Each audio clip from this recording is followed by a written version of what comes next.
ہر زمانے میں یہ خاص طور پر انسان کی توجہ کو اپنی طرف کھینچتا ہے، اور اسی چاند کے گھٹنے بڑھنے کے متعلق طرح طرح کے اوہام و تخیلات اور رسوم جو ہے وہ دنیا کی قوموں میں رائج رہے ہیں تھرو آؤٹ، ایون ابھی تک رائج ہیں۔ اہل عرب میں بھی اسی قسم کے اوہام اس ٹائم بہت موجود تھے۔ چاند سے وہ کہتے تھے کہ یہ بھئی اچھا شگن ہے، کبھی چاند کو دیکھ کے کہتے تھے یہ تو بہت برا شگن ہے۔ بعض تاریخوں کو اپنے لیے وہ بہت مقدس اور خوش قسمتی کا باعث سمجھتے تھے، بعض کو وہ بہت نحس سمجھتے تھے۔ بعض دفعہ وہ کہتے تھے کہ یہ تاریخ ہے کہ اس میں سفر کرنا ان کے لیے اچھا نہیں ہے، یا اس تاریخ میں سفر کرنا ان کے لیے بہت بہترین ہوگا۔ بعض ایسی تاریخیں تھے جن میں وہ کہتے تھے کہ شادی جو ہے وہ شادی بیاہ کے لیے منحوس ٹائم ہے، اور بعض لوگ کہتے تھے کہ یہ بہت اچھا ٹائم ہے۔ ایون الگ الگ نا ان کے ذہنوں میں انہوں نے خود سے نا نئی نئی وہ کہانیاں گھڑی ہوئی تھیں۔ پھر اسی طرح انہی چیزوں کی حقیقت جب وہ آپ صلی اللہ علیہ وآلہ وسلم سے دریافت کرتے تھے، چاند کے متعلق سوال کرتے تھے، تو پھر اللہ تعالیٰ نے انہیں بتایا کہ یہ گھٹنا اور بڑھنا چاند کا یہ کچھ بھی نہیں ہے سوائے ایک قدرتی جنتری کے، جو آسمان پر نمودار ہو کر دنیا بھر کے لوگوں کو بیک وقت ان کی تاریخوں کا حساب بتاتی رہتی ہے۔ اب دیکھیں حج کا ذکر خاص طور پر اسی لیے فرمایا گیا ہے کہ عرب کے جو مذہبی اور تمدنی اور معاشی زندگی میں سب سے زیادہ اہمیت اس حج کی ہے۔ سال کے 4 مہینے حج اور عمرہ سے وابستہ تھے اس ٹائم، اور ان مہینوں میں لڑائیاں بالکل بند ہوتی تھی، یعنی اتنے مقدس ان مہینوں کو سمجھا جاتا تھا کہ ان مہینوں میں وہ لڑائیوں کو ایوائڈ کرتے تھے۔ ایون ان مہینوں میں ان کے راستے اتنے محفوظ ہو جاتے تھے کہ جب کوئی قافلہ ایک جگہ سے دوسری جگہ جاتا تھا تو انہیں کوئی بھی لوٹ مار اس ٹائم پہ نہیں ہوتی تھی۔ وہ بہت امن سے اور بہت طریقے سے سکون سے وہ اپنا قافلہ بھی ادھر ادھر جاتا تھا، تجارت ان مہینوں میں بہت اچھی ہو جاتی ہوتی تھی۔ اچھا اس ٹائم میں اور بہت سی فضول رسموں کے ساتھ ساتھ ایک ان کے یہاں یہ بھی رسم رائج تھی کہ جب بھی کوئی اگر حج کے لیے ایون وہ احرام باندھ لیتا تھا اور نیت کر لیتا تھا کہ اب اس نے حج کے لیے نکلنا ہے، تو جب وہ ایک دفعہ چلے جاتے تھے، دیکھیں انسان کی ہزار مجبوریاں ہوتی ہیں، کوئی چیز رہ جاتی ہے، کوئی مسئلہ مسائل ہو جاتے ہیں، انہیں گھروں میں واپس آنا پڑتا ہے، تو ان لوگوں نے یہ عقیدہ رکھا ہوا تھا کہ ایک دفعہ ہم گھر کے دروازے سے باہر نکل گئے ہیں تو دوبارہ ہم گھر کے دروازے سے واپس اندر نہیں داخل ہو سکتے، بلکہ وہ پیچھے سے دیوار کود کر یا اگر کوئی کھڑکی سی ہوتی تھی تو اسے بنا کر وہ اس میں سے داخل ہوتے تھے۔ ایون جب وہ سفر سے واپس آ جاتے تھے حج کے بعد بھی، تو بھی وہ لوگ گھروں میں پیچھے سے داخل ہوا کرتے تھے۔ اب اس آیت میں دیکھیے اللہ تعالیٰ نے اس رسم کی تردید کر دی ہے۔ ایون تمام ان وہموں کا، ان بدعات کا، ان ہر چیز پہ اللہ تعالیٰ نے ایک ضرب لگا دی ہے کہ نیکی دراصل اللہ سے ڈرنے اور اس کے جو احکام ہیں ان کی خلاف ورزی سے بچنے کا نام ہے۔ یعنی جو اللہ نے احکام دیے ان احکام پر پورا اترو اور ان کی خلاف ورزی سے بچو۔ یہ جو بامانی قسم کی رسموں کو انہوں نے شامل کر دی ہے نا، ان کا نیکی سے کوئی تعلق واسطہ نہیں ہے۔ یہ تو صرف اور صرف باپ دادا کی وہ اندھی تقلید ہے جو وہ سمجھے کہ نسل در نسل چلتی رہتی ہے، اس کا نیکی سے کوئی تعلق واسطہ نہیں ہے۔ اب دیکھیے اللہ نے کیا کہا ہے، وَاتَّقُوا اللَّهَ لَعَلَّكُمْ تُفْلِحُونَ، اور اللہ کا تقوی اختیار کرو تاکہ تم فلاح پاؤ۔ یعنی اللہ نے بتا دی کہ فلاح ان چیزوں میں نہیں ہے جو آپ بدعات پر عمل کرتے ہو، کہ آپ گھر کے دروازے سے آؤ یا گھر کے پیچھے سے آؤ یا نئی نئی رسومات آپ شامل کر دو جیسے آج کل ہوتا ہے۔ دیکھیں ہم آج کل کے زمانے میں دیکھیں تو کیا سین ہے، کسی بھی انسان کو اگر دیکھ یا مذہبی اگر آپ نے کسی کو کنسیڈر کرنا ہے نا، تو ہمارا کرائٹیریا کیا ہے کہ اس بندے نے دیکھے شلوار کے پانچے اونچے ہیں، اس نے داڑھی رکھی ہوئی ہے، اس نے پگڑی پہنی ہوئی ہے، دیکھو جی اس نے تو وہ جو سکارفس ہوتا ہے وہ کیا ہوئی ہے، ایک مولویوں والا اس نے اس کا سارا وہ جو ہے کیا اس کو کہتے ہیں گیٹ اپ، اس کا جو گیٹ اپ ہے وہ ایک مولویوں کی طرح ہے، تو ایک انسان اس کو سمجھتا ہے کہ یہ ایک تو بہت نیک انسان ہے، جبکہ اللہ تعالیٰ نے اعمال پہ زور دیا ہے کہ عمل نیک ہونے چاہیے۔ ہولیوں سے اتنا فرق نہیں پڑتا، ہم لوگوں نے یہاں پہ تو لڑائی جھگڑے یہ لگا دیے نا کہ اس عورت کا حلیہ ایسا ہے یہ تو نیک ہو ہی نہیں سکتی، اس آدمی نے حلیہ ایسا بنایا ہوا یہ نیک ہو ہی نہیں سکتا۔ دیکھیں یہاں پہ اللہ تعالیٰ نے صاف صاف کہہ دیا نا، اگر آپ عمل کرو گے اللہ کے احکام پر پورے اترو گے، تو تم فلاح پا جاؤ گے۔ اچھا، اس کا یہ مطلب نہیں ہے کہ ایک انسان بہت ہی بے حیائی کے حلیے میں نعوذ باللہ گھومے۔ جو اللہ تعالیٰ نے حکم دیا ہے کہ جیسے ایک عورت نے حلیہ رکھنا ہے، ایک آدمی نے رکھنا ہے، یعنی اپنی باڈی کو کور کرنا ہے،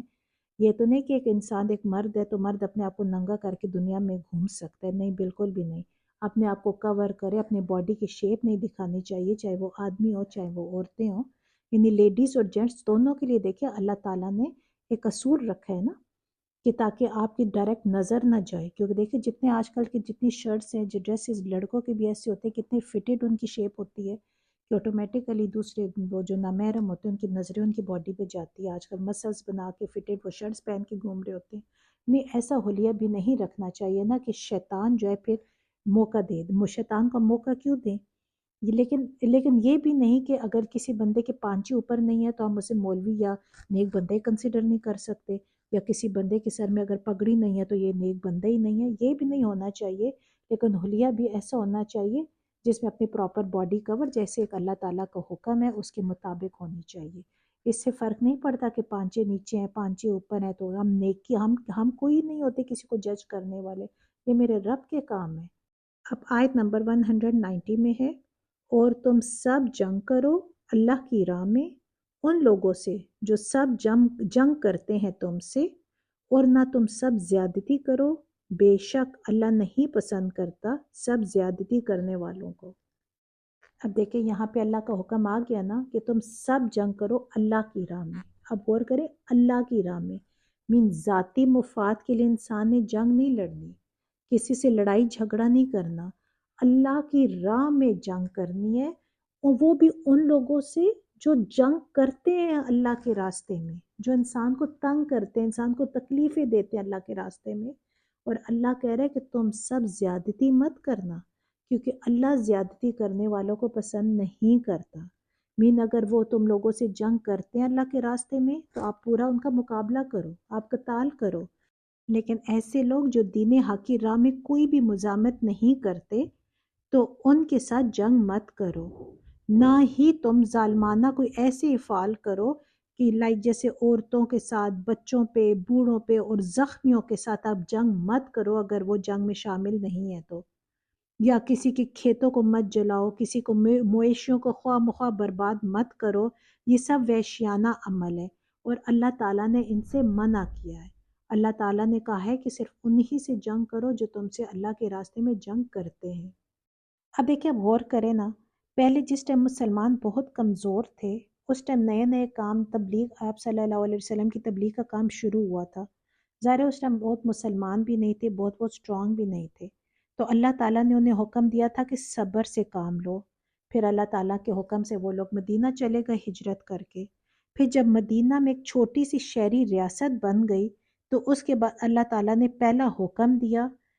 کیا حکم دیا؟ کہ جو لوگ دعوت اصلاح کی راہ میں مزاحمت کرتے ہیں ان کو تلوار کا جواب تلوار سے دو۔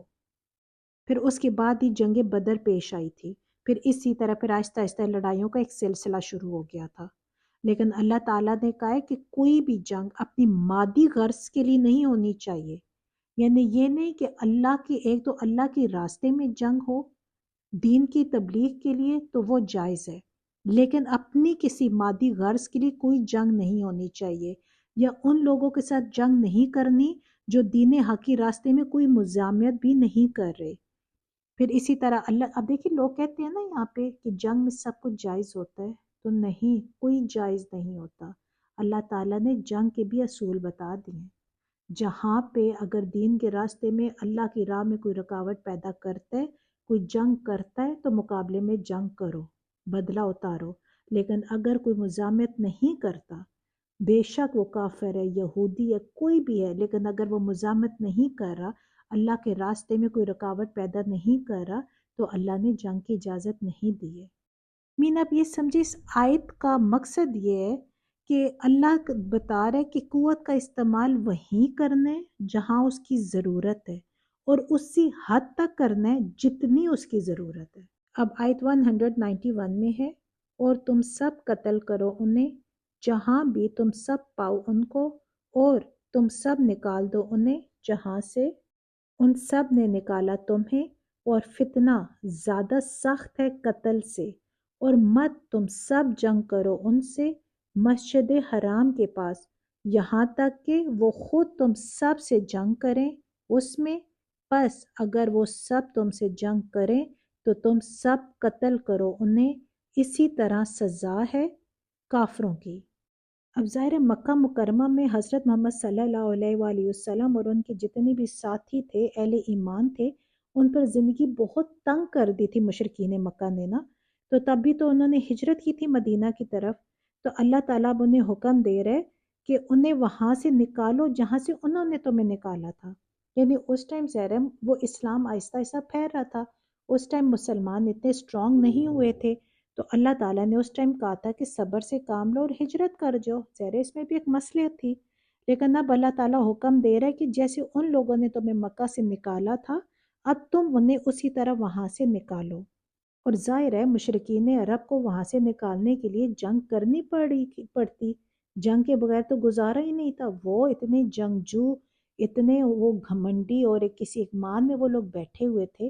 تو وہ خالی وہ ریکویسٹ کرنے سے یا خالی سمجھانے سے تو وہ کبھی مکہ چھوڑتے، کبھی بھی مت چھوڑتے، بلکہ وہ تو اس اگر مسلمان وہاں جانے کا بھی سوچتے تو وہ ان پہ ظلم کرتے، ایون وہ یہ نہیں دیکھتے تھے کہ ہمارے اپنے بھائی مائیں بیٹے بیٹیاں اپنے رشتہ دار اپنے دوست نہ دیکھے جو یہاں سے وہاں ہجرت کر کے گئے تھے، لیکن انہوں نے تو اتنی اسلام کے خلاف ان کے اندر وہ بغض تھا ان کے اندر کہ انہوں نے اپنوں سے دشمنی کر کے اپنوں کو نقصان ڈالنے کا نقصان دینے کا سوچا ہوا تھا۔ تو پھر اللہ تعالیٰ نے اسی لیے انہیں کہا نا کہ جیسے انہوں نے تم لوگوں کو نکالا تم بھی جنگ کرو اور قتال کر کے اس جگہ پر تو واپس جاؤ۔ دیکھیں یہاں اللہ نے ایک بات پہ زور دی ہے کہ فتنہ قتل سے بھی بڑھ کر ہے، یعنی اگر کہیں ہمیں اندازہ ہو نا کہ یہاں پہ فتنہ ہے تو آپ فتنے کو روکنے کے لیے جنگ کر سکتے ہو، کہ دیکھیں فتنہ سے آگے بہت تباہی ہوتی ہے، فتنہ ہی ساری تباہی کی جڑ ہوتی ہے نا،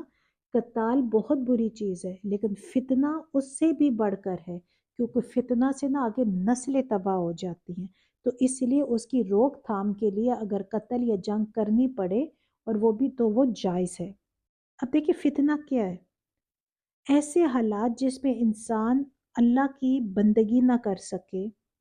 یعنی اللہ کے حکم کے مطابق زندگی نہ گزار سکے، اپنی عبادات نہ کر سکے، ایون غلط کام کرنے پہ وہ مجبور ہو جائے، حرام خوری جو ہے وہ کرنے پہ مجبور ہو جائے، تو یہ سارے حالات فتنہ ہے۔ اب دیکھیں یہ بات واضح رہے کہ قتل اور خون ریزی اتنی بری چیز نہیں ہے جتنی میرے رب نے فتنہ کو برا کہا ہے، کیونکہ جنگ جو ہے وہ مسلمانوں کو حکم دیا گیا برائی کو روکنے کے لیے جنگ کا حکم دیا ہے، جبکہ فتنہ تو برائی کو پھیلاتا ہے۔ اچھا دیکھیے پھر اللہ تعالیٰ نے حکم کیا دیا کہ جنگ تو کرو لیکن مسجد حرام کے پاس کا ایریا جو ہے وہ امن کی جگہ ہے، تو وہاں اللہ تعالیٰ نے منع کیا کہ جنگ مت کرو۔ دیکھیے مسلمانوں کے لیے مکہ مکرمہ، مسجد نبوی ہو گیا، بیت المقدس ہو گیا، مسجد اقصی، یہ بہت حرمت والے یہ جگہ ہے نا،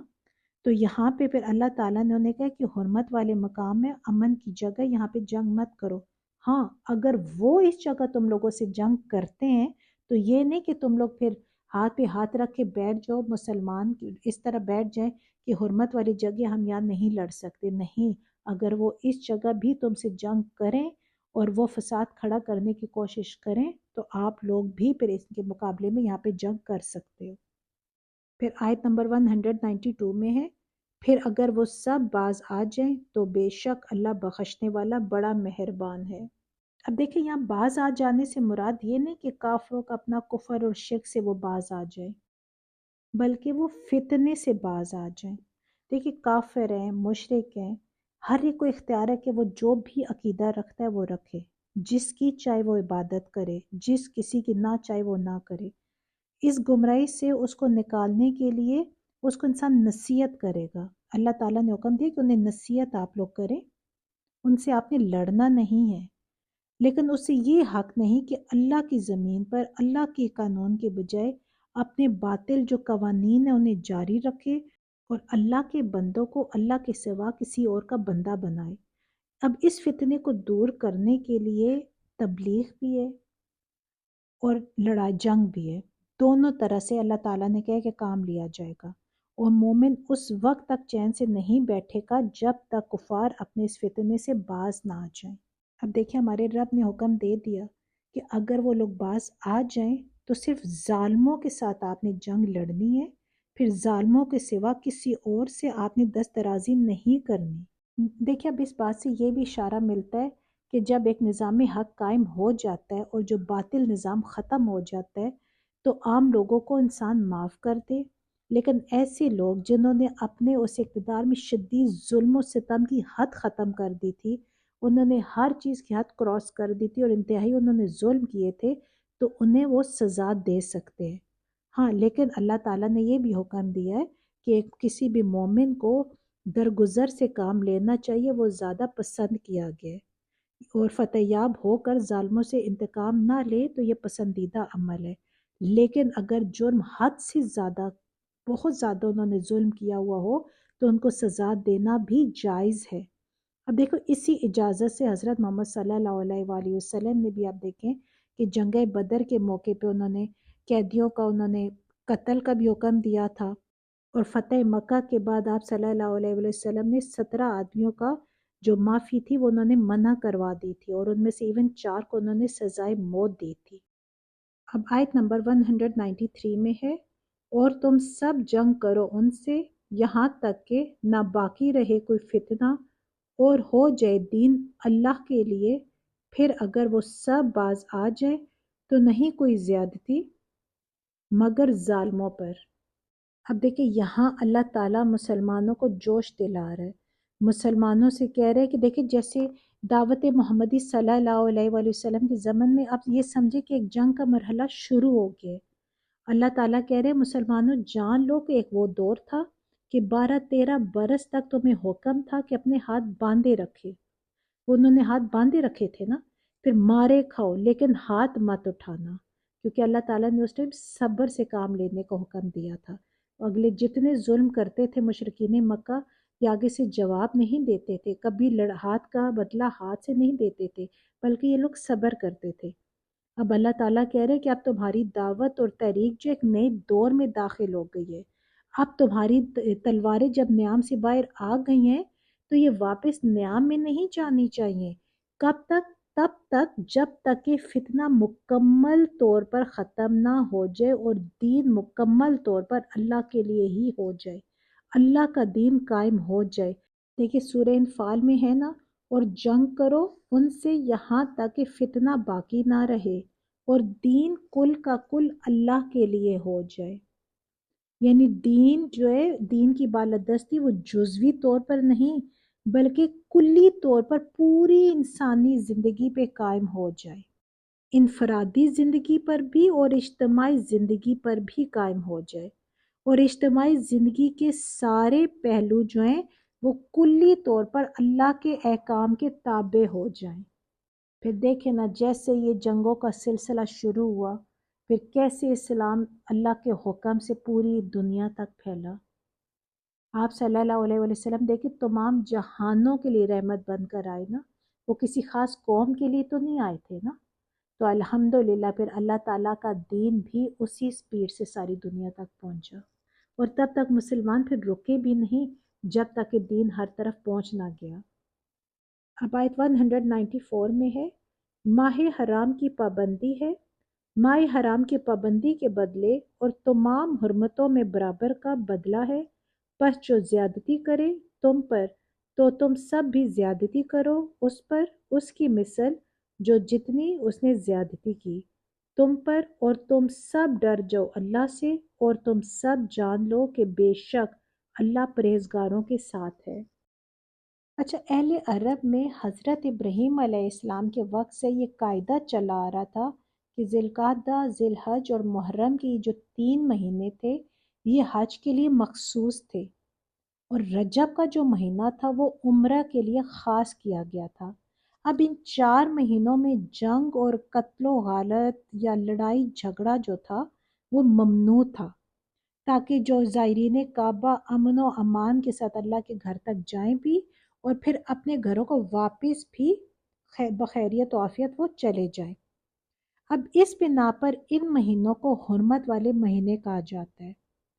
اب اس آیت کی منشا یہ ہے کہ جو ماہ حرام کی حرمت کا لحاظ اگر کفار کریں تو مسلمان بھی کریں، یعنی اگر کفار جنگ اور لڑائی جھگڑا نہ کریں ان حرمت والے مہینوں میں تو مسلمان بھی انہیں مت چھیڑیں۔ لیکن اگر جو کفار ہیں وہ ان حرمت والے مہینوں کا لحاظ نہیں کریں گے اور وہ مسلمانوں پر دست درازی کریں تو پھر اللہ تعالیٰ مسلمانوں کو بھی کہہ رہے کہ وہ بھی ماہ حرام میں بدلہ لینے کے مجاز ہے، یعنی پھر وہ اپنے ہاتھ پہ ہاتھ دھر کے بیٹھ نہیں سکتے۔ اب اس اجازت کی ضرورت خاص طور پر اسی لیے پیش آئی تھی اللہ کی طرف سے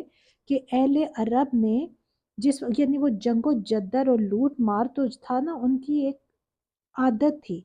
تو وہ کیا کرتے تھے کہ وہ اگر کسی سے انہوں نے انتقام لینا ہو یا کوئی ایسا کوئی قتل و غارت کے لیے انہوں نے کوئی جنگ کرنی ہوتی تھی تو وہ کسی بھی حرمت والے مہینے میں نا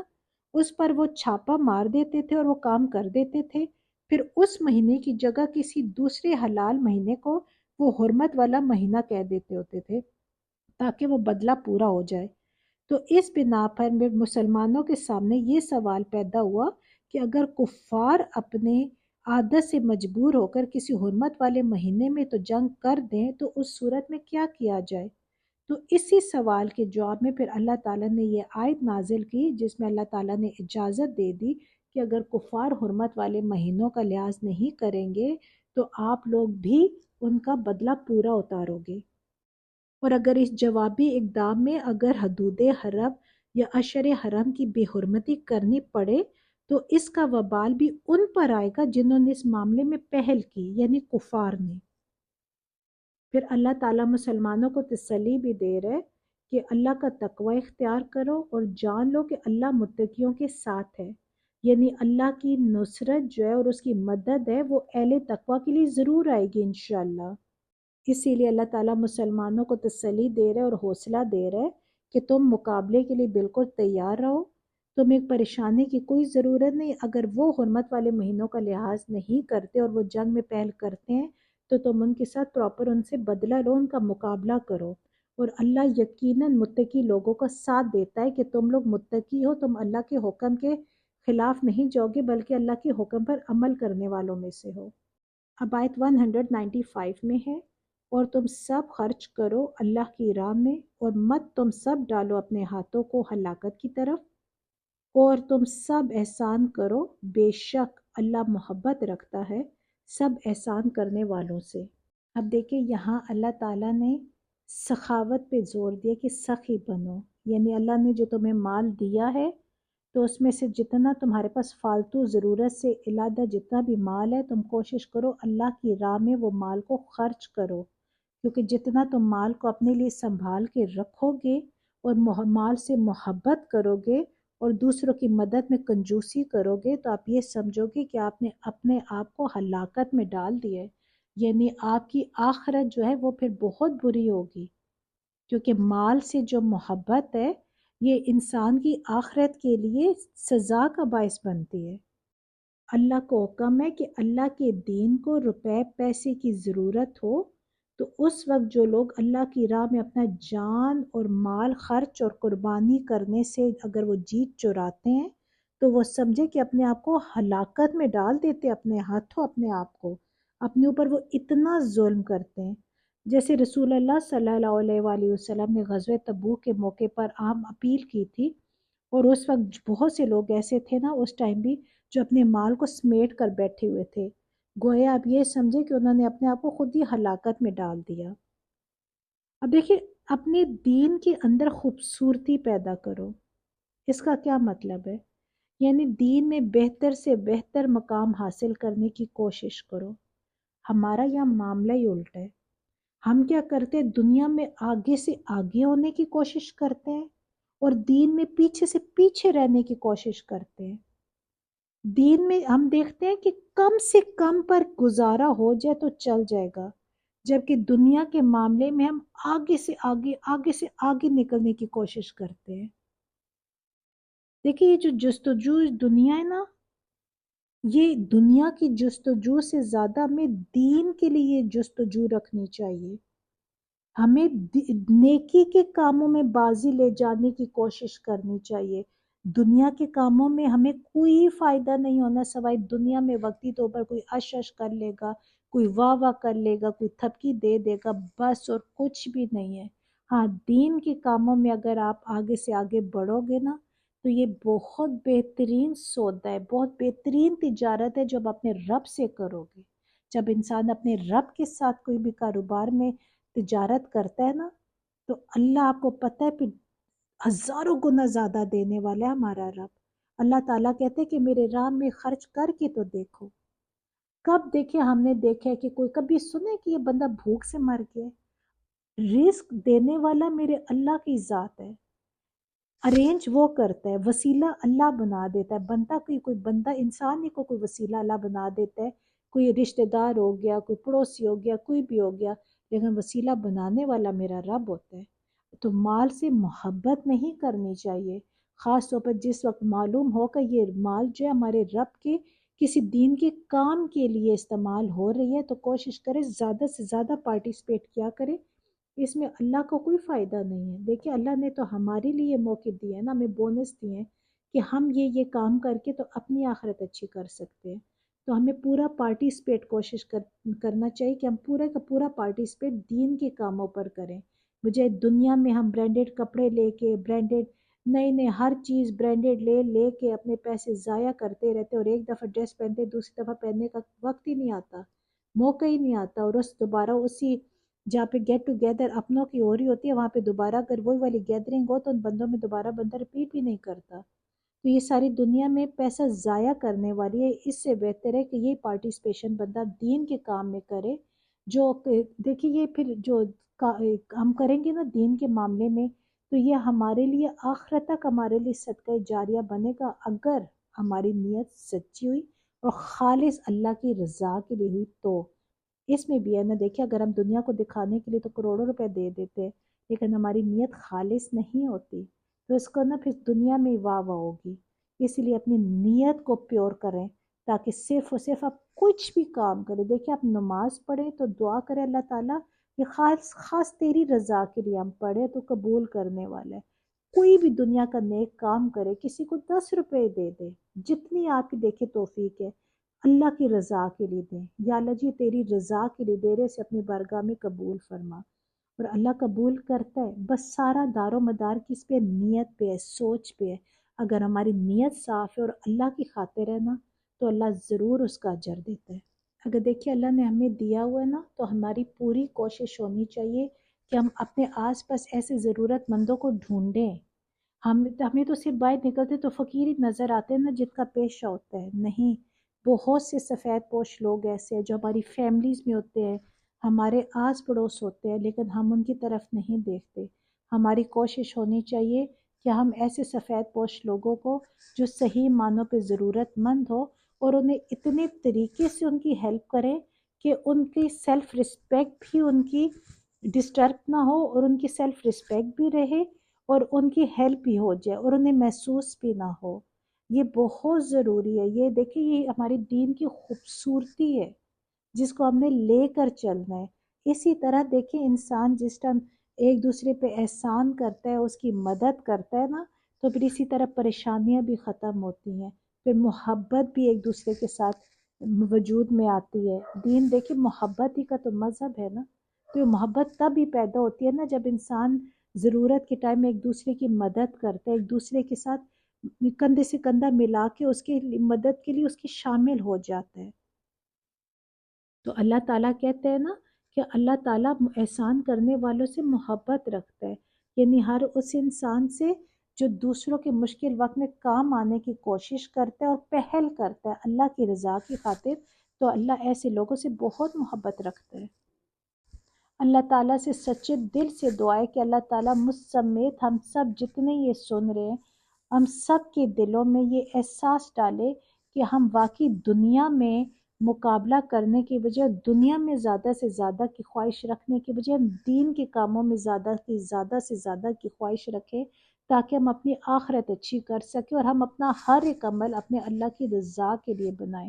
انشاءاللہ. اللہ سے دعا ہے کہ جو چھوٹی سی کوشش ہے اللہ کے راستے میں وہ میرے لیے، آپ سب کے لیے، اسپیشلی ہمارے والدین کے لیے صدقہ جاریہ بنائے۔ اور اگر میرے بولنے میں، سمجھنے میں یا سمجھانے میں کوئی غلطی ہو گئی ہو یا کوئی مطلب میں اس سے سمجھا نہ سکی ہو، تو اللہ تعالیٰ سے دعا ہے کہ اللہ تعالیٰ میں معاف فرمائے اور ہم سب کے علموں میں اضافہ فرمائے۔ آمین۔ السلام علیکم ورحمۃ اللہ وبرکاتہ۔